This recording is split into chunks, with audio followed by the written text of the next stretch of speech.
En Primera de Samuel, capítulo 24, verso 10. Quiero hoy compartirle una fórmula para seguir adelante, para seguir avanzando, un secreto, un principio, como lo quiera, una llave, como lo quiera usted entender, pero espero me alcance el tiempo para hacerlo. Y quiero basarlo en una experiencia que tiene David, que usted lo va a ver en la Escritura, hablando la Escritura, le pesó el corazón a David. Y si usted se identifica con esta historia, va a poder tomar estos principios para seguir avanzando. Y voy a aprovechar también para hoy soltar una palabra profética que de hoy en adelante, de este momento en adelante, el virus, el COVID, comienza a disminuir, comienza a bajar. Amén. Ya tiene el texto, es una historia un tanto larga, pero voy a tratar nomás de resaltar los puntos más significativos. Dice la Escritura así: después que David hubo censado al pueblo, le pesó en su corazón. Y dijo David a Jehová: yo he pecado gravemente por haber hecho esto. Mas ahora, oh Jehová, te ruego que quites el pecado de tu siervo, porque yo he hecho muy neciamente. Padre, en esta mañana te damos gracias por la palabra que hoy vas a hablar a nuestro espíritu, a nuestra mente, corazón, cuerpo, para que podamos seguir avanzando, podamos seguir adelante. Sigamos, Señor, en pos de los propósitos y planes que tienes para nuestra vida. Dios, te damos gracias por lo que hoy vas a hablar a cada uno de nosotros, en el nombre de Cristo. Amén. Amén. Bien, David hace algo, dice la Escritura, que le pesó en el corazón. No así al principio. Cuando al principio David quiso censar al pueblo, quiso censar especialmente a los valientes, a los guerreros, a los que salían a batalla, él estaba ilusionado. Diga conmigo, ilusionado. Como usted, como yo, que nos ilusionamos con algún proyecto, con algún plan, con alguna actividad, con alguna relación, y de repente te pesa en el corazón. Te pesa en el corazón haber tomado esa decisión, haber dado ese paso, haberle dicho que sí, haber salido en ese momento, haber tomado el negocio, haber abierto la empresa, y comienza a pesarte en el corazón. Esto le sucedió a David. Se ilusionó porque venía de muchas victorias, había logrado muchas cosas, y él quería saber qué ejército tenía, cuánta cantidad de valientes tenía. Y dice la Escritura que eso a Dios no le agradó. A Dios no le agradó que él comenzara a depender de su fuerza, de su capacidad, de su ejército, de sus valientes, y que comenzara a tener en poco el respaldo y la gracia de Dios. Entonces, esto que comenzó en David como una ilusión se convirtió en una desilusión. Muchas de las cosas en nuestra vida, cuando comienzas a aplicar el ya las cosas toman un rumbo diferente. La ilusión, cuando pasa a desilusión, ¿qué es una desilusión? Pues sencillamente una ilusión frustrada, ¿verdad? Eso es una desilusión. Pero cuando pones ese en desobedecer, cuando pones ese en desgracia, y podemos poner ese en muchas cosas en las que ves que se descompone todo y toma un rumbo muy diferente. Esto le sucedió a David.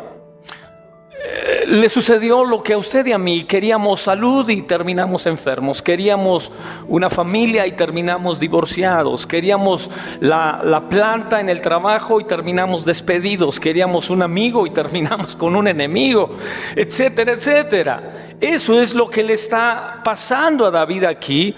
Pero ¿cómo llega David a este momento en el que le pesa en el corazón tanto lo que está sucediendo? Quiero llevarlo primeramente a un pasaje que pudiera generarle conflicto, pero no, yo sé que esta iglesia ha aprendido suficiente palabra para no confundirse. Quiero que vea cómo empezó esto con David. Primera de Crónicas, capítulo 21, más adelante. Primera de Crónicas, capítulo 21. Verso 1. ¿Ya lo tiene? Dice así: pero Satanás se levantó contra Israel e incitó a David a que hiciese censo de Israel. ¿Quién incitó a David? ¿Quién lo incitó a hacer el censo? Pero eso no dice 2 Samuel 24. Verso 1. Volvió a encenderse la ira de Jehová contra Israel e incitó a David contra ellos a que dijese: ve, haz un censo a Israel y de Judá. Por fin, ¿quién lo incitó? ¿Dios o Satanás?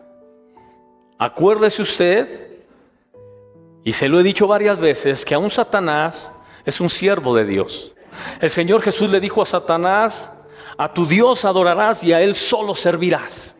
Aún Satanás es un servidor de Dios y aún Satanás necesita la autorización, el permiso de Dios para poder obrar o actuar.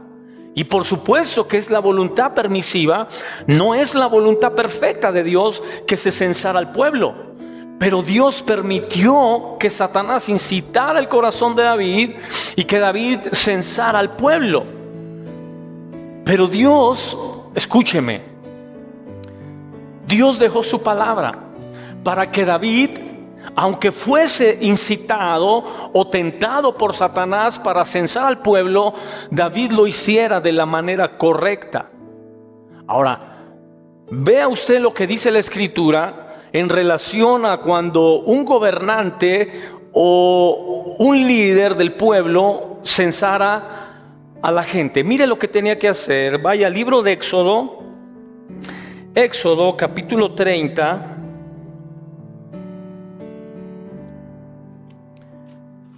Éxodo 30, verso 12 y 13. Dice la Escritura así: cuando tomes el número de los hijos de Israel, conforme a la cuenta de ellos, cada uno dará a Jehová el rescate de su persona cuando los cuentes, para que no haya en ellos mortandad cuando los hayas contado. ¿Qué tenían que hacer? Pagar un rescate cuando se hace un censo o se contabiliza al pueblo. Verso 13. Esto dará a todo aquel que sea contado medio ciclo, conforme al ciclo del santuario. El ciclo es de 20 geras. La mitad de un ciclo será la ofrenda a Jehová. Todo el que sea contado de 20 años arriba dará ofrenda a Jehová. ¿Qué está diciendo la Escritura aquí? Lo que está diciendo la Escritura es que si David iba a contar al pueblo o lo iba a censar, tenía que decirle a cada persona que iba a ser censada que tenía que dar la mitad de un ciclo, una moneda de plata, que en la actualidad sería unos $8. Un ciclo serían unos $16. La mitad de esa moneda de plata serían unos $8 en la actualidad, muy poco. Imagínense, en ese tiempo era todavía menos. Era lo que tenían que dar, porque dice la Escritura que era la manera como ellos redimían lo que estaba sucediendo en ese censo, para que el ángel destructor, una vez que se censaba al pueblo, no los tocase a ellos. Ahora David no hace esto. Y esta parte es complementaria a la manera como Satanás incita a David y como Dios permite que Satanás lo incite. Porque la plata, este ciclo de plata, cuando daban la mitad, la plata es tipo de redención. Cuando el tabernáculo, en la parte interior del tabernáculo fue construido, sus columnas estaban forradas de plata. Tenían una parte de plata forrada como tipo de la redención de Dios para el pueblo de Israel.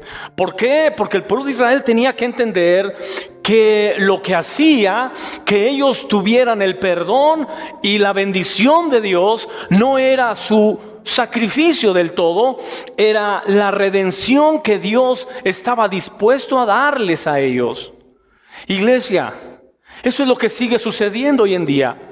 Eso fue lo que desagradó a Dios de David, que David, en lugar de estar viendo la redención de la cruz de Cristo, comenzó a ver su capacidad para vencer a sus enemigos. En lugar de tomar la fuerza de la cruz y la redención de Cristo, comenzó a fortalecerse en su ejército, en sus valientes.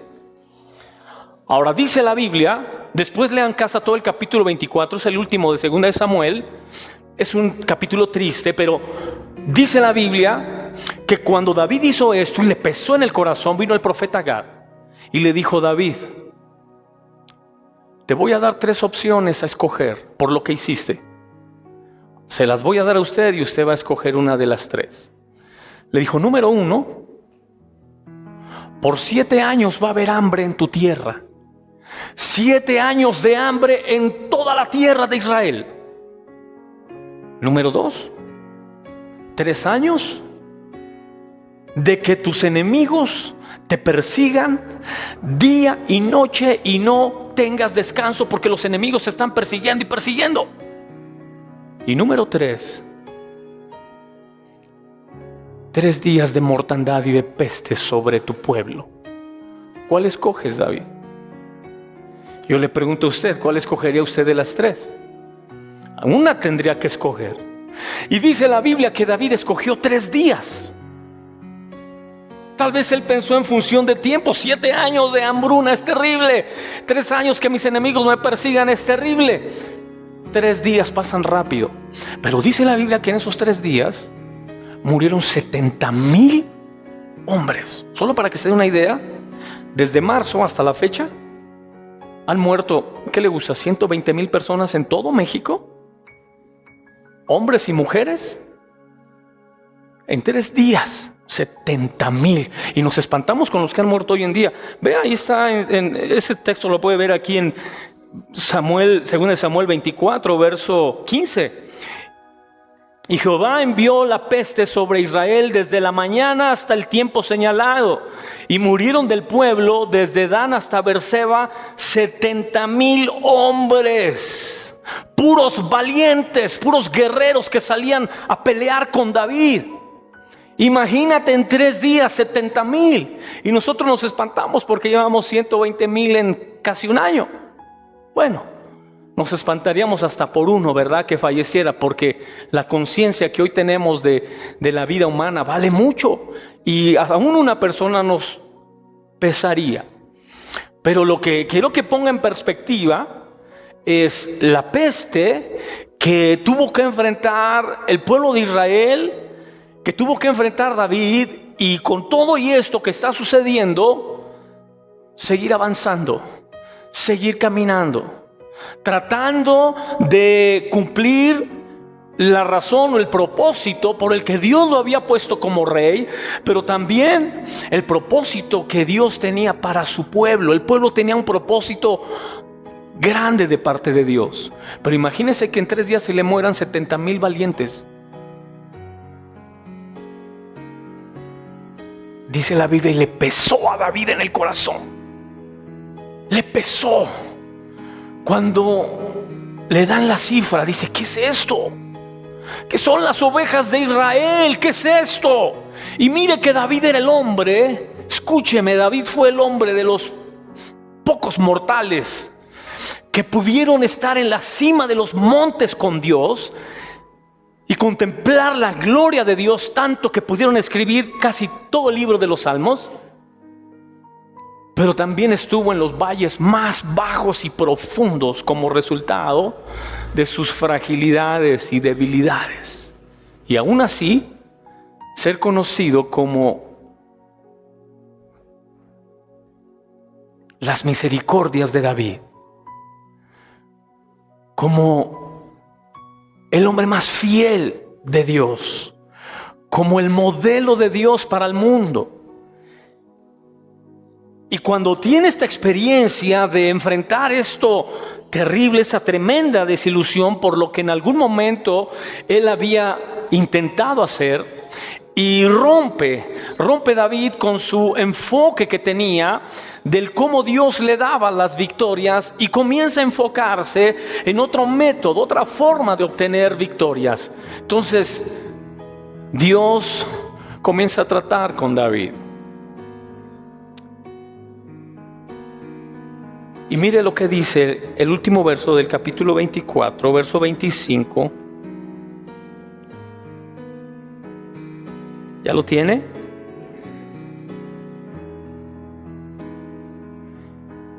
Y David allí edificó un altar a Jehová y sacrificó holocausto y ofrendas de paz. Y Jehová oyó las súplicas de la tierra y cesó la plaga en Israel. Diga conmigo: se terminó el COVID. Y cesó el COVID. Y se terminó la plaga. ¿Qué tuvo que volver a hacer David? ¿Sabes qué tuvo que volver a hacer? David tuvo que volver a mirar la cruz de Cristo, la redención, ofrecer un sacrificio. Tuvo que volver a la redención que al principio le había dado todas las victorias que él había tenido, y que en algún momento perdió la batalla más importante en medio de su propio pueblo. Tuvo que volver a la importancia de la redención de la cruz de Cristo. Es lo único, iglesia, que te va a dar la fuerza que necesitas para atravesar este terrible año. Es lo único que nos va a sacar del otro lado en victoria. Es lo único que nos va a sostener en medio de estos bombardeos de todo tipo, de la economía, de la salud, del trabajo, de la familia. Es la cruz de Cristo la que te va a sostener. Dice la Biblia que un hombre llamado Bartimeo, que era ciego, un día le dijeron a Bartimeo: Bartimeo, va a pasar Jesús por aquí, va a pasar la redención por aquí, va a pasar Jesús. Y dice la Escritura que Bartimeo, cuando escuchó que Jesús pasaba por ahí, como ha pasado cerca de nuestras vidas y familias muchas veces, apeló a las misericordias de David y comenzó a gritar: Jesús, hijo de David, ten misericordia de mí. Dice la Biblia que Bartimeo usaba un manto. Acuérdese que en ese tiempo era muy parecido como el nuestro, porque había mendigos y limosneros en las calles como los hay hoy en día. Y Bartimeo pedía limosna, pero así como hay limosneros verdaderos, hay limosneros falsos.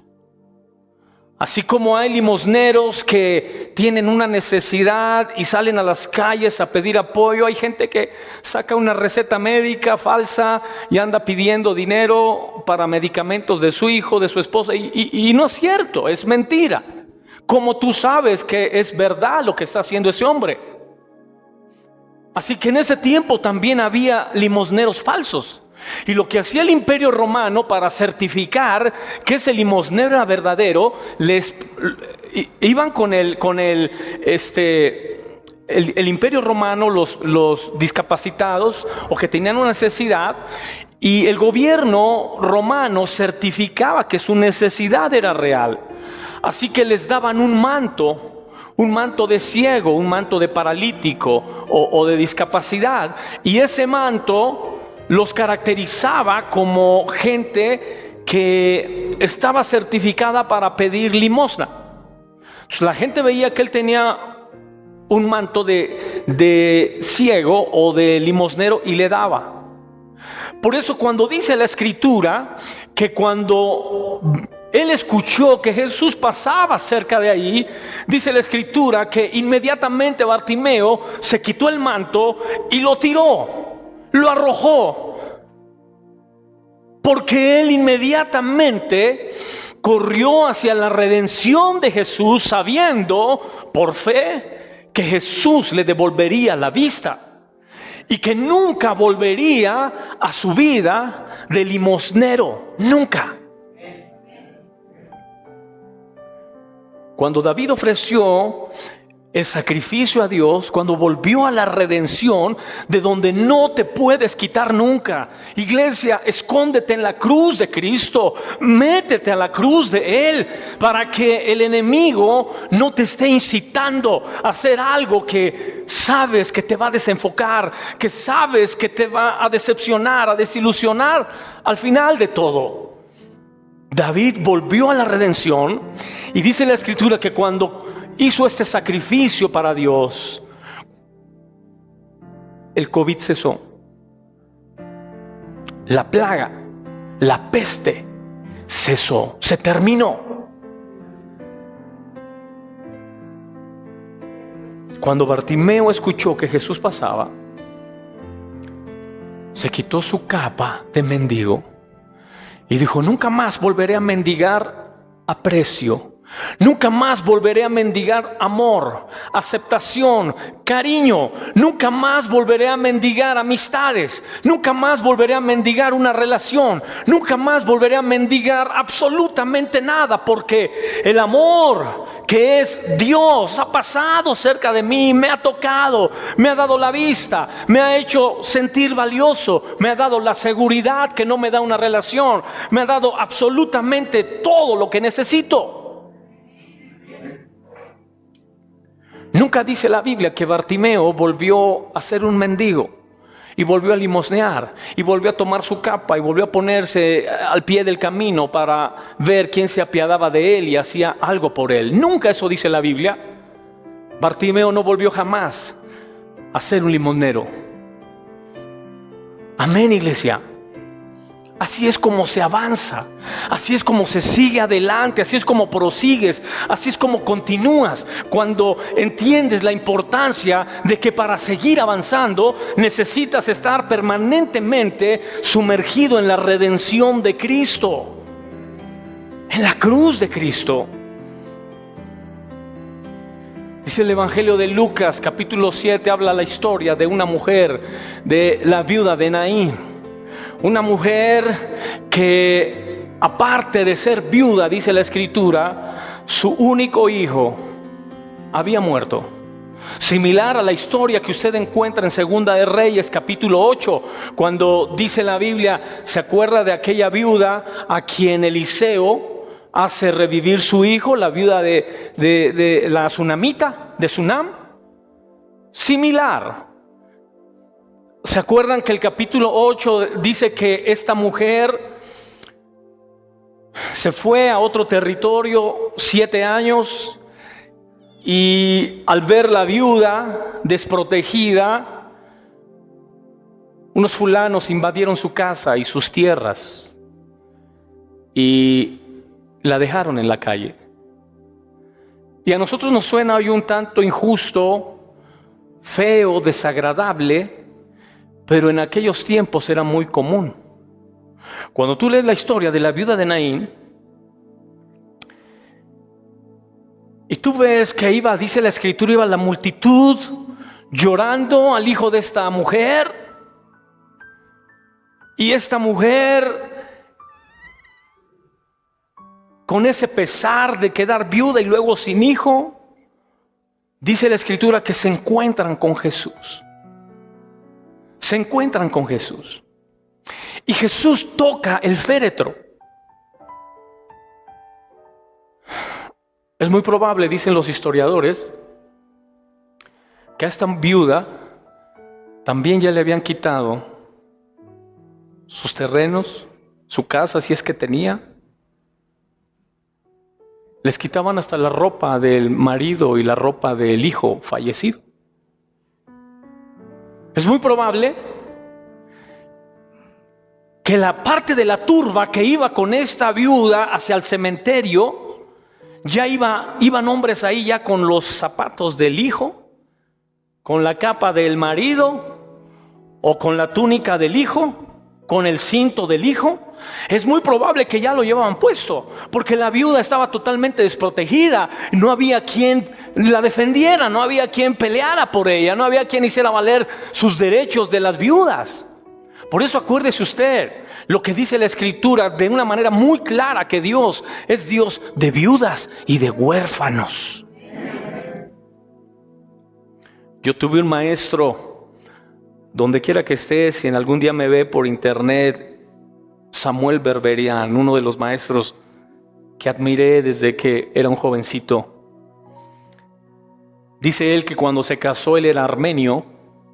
Cuando él se casó con una norteamericana. Dice, cuando me casé y nos subimos al auto que nos iba a llevar al hotel para irnos de luna de miel, me subí atrás y ella también, y cuando íbamos en camino le dije a ella, ahora sí, ni Dios te puede ayudar, le dijo, porque Dios solo es Dios de viudas y de huérfanos y usted tiene marido, le dijo. Pero el énfasis que está haciendo es esta realidad. Las viudas eran desprotegidas totalmente. Les quitaban sus propiedades, les quitaban, le digo, hasta la ropa del marido, de los hijos.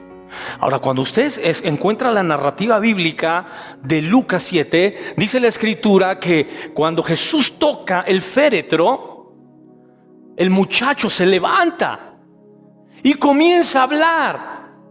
La Biblia no registra qué dijo. La Biblia solo dice que el muchacho se levantó del féretro y comenzó a hablar. Y cuando tú lees la historia dices, ¿pero por qué no escribieron qué dijo? Hubiera sido impactante si hubieran escrito lo que el muchacho estaba diciendo.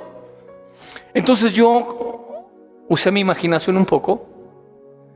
Dije, yo creo que el muchacho se levantó del féretro y comenzó a decir, devuelve mis tenis, devuelve mi túnica, devuelve mi cinto, no te hagas, ya te lo estabas quedando, pero mira, Jesús me ha tocado y me ha sanado y me ha dado de vuelta a mi madre.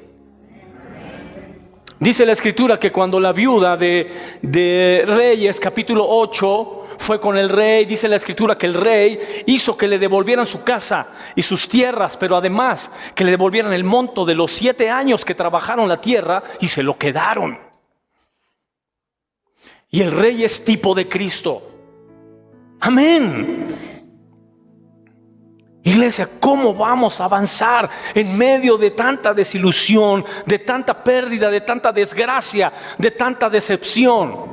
Solo podemos avanzar si estamos convencidos que lo único que va a hacer que demos paso a paso a donde sea es tener la certeza que Jesús pasará por ahí, que Jesús nos tocará ahí, y que aún si fuera yo infectado, Jesús me tocará ahí, y que aún si voy en medio de valle de sombra de muerte, Jesús me va a tocar ahí y me va a levantar. Dijo el Job, del polvo, de la ceniza, de ahí aún Jesús me levantará y me dará vida. Amén. Esa es la seguridad que necesitamos. Y entonces dice la Escritura, después que David vuelve a la redención, cesó la peste. Diga conmigo, cesó la peste. Y le dije al principio, vamos a dar una palabra profética. De hoy en adelante, hoy comienza a cesar la peste. En 3 días murieron 70,000 hombres, dice la Escritura. 70,000. Nosotros llevamos meses y meses y no ha muerto esa cantidad. Esto es impactante.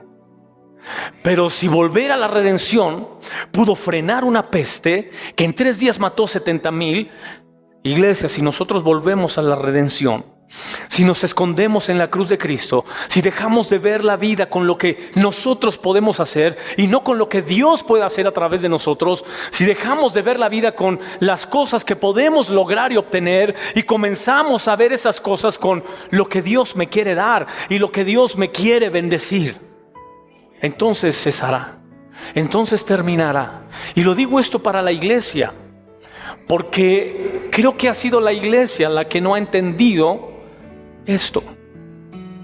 Ha sido la iglesia la que no ha sabido refugiarse en Cristo, aún estando tan cerca. Porque mucha iglesia está como el ladrón en la cruz, tan cerca pero a la vez tan lejos. Estamos al pie de la cruz, pero a la vez tan lejos de Jesús. ¿Por qué? Porque seguimos injuriándole, seguimos reprochándole, seguimos maldiciendo, seguimos diciendo: si eres hijo de Dios, bájate de la cruz y salva a mi familia y salva a mi casa. Y seguimos todavía injuriándolo, en lugar de escondernos en la cruz y decirle: Señor, sé que vas a pasar por aquí, porque va a pasar por tu casa, porque va a pasar ahí donde estás, y vas a decirle: Señor, ten misericordia de mí, tócame, toca a mi familia, mira cómo están abusando de mí, porque me ven solo, porque me ven sola, mira cómo me maltratan. Y Él pasará y hará que te devuelvan, dijimos, 5 o 4 veces lo que el enemigo te quitó. Póngase de pie, vamos.